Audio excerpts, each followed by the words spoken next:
Once upon a quiet evening, when the moon hung low like a watchful lantern, there was a forest path that looked perfectly normal. And along that path walked a small gray cat named Milo. Milo wasn't the biggest cat, he wasn't the loudest cat, but Milo had something powerful. He noticed things. Every night, Milo followed the same trail home, past the old stones, past the sleepy trees, past the places that felt familiar. Most nights, the forest felt safe, but this night felt different. Nothing looked wrong.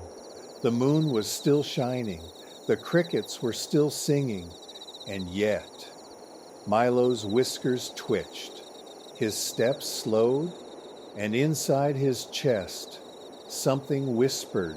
Just then, a younger cat named Pip bounced up behind him. "Come on, Milo," Pip said. "It's the same path as always. You're overthinking it." Pip trotted ahead like the night owed him nothing. Milo felt that familiar tug, that feeling that tries to shame you for being careful. Maybe I'm being silly, he thought. Maybe I'm just tired. But the uneasy feeling didn't leave. It didn't shout. It didn't argue. It simply stayed. So Milo did something brave. He didn't run forward.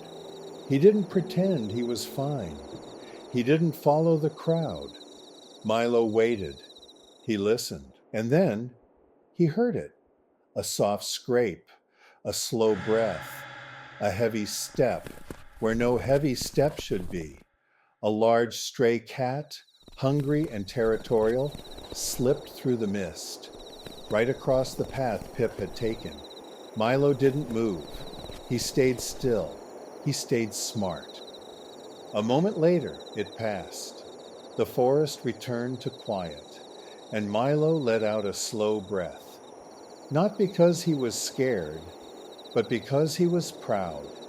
He had listened to himself. "Milo," Pip whispered. "I didn't see it until it was almost too late." "I didn't see it either," Milo said. "I just felt it." That night, Milo chose the longer way home. It wasn't faster. It wasn't easier. But it was safer. And that's what wise cats choose. Later, Milo curled up in his favorite place, warm and safe. And as his eyes grew heavy, he thought something important. Feelings aren't always fears. Sometimes they're signals. If something feels off, you're allowed to pause. You're allowed to wait. You're allowed to choose the safer path, even if you can't explain why. Because strong kids aren't reckless. Wise kids notice.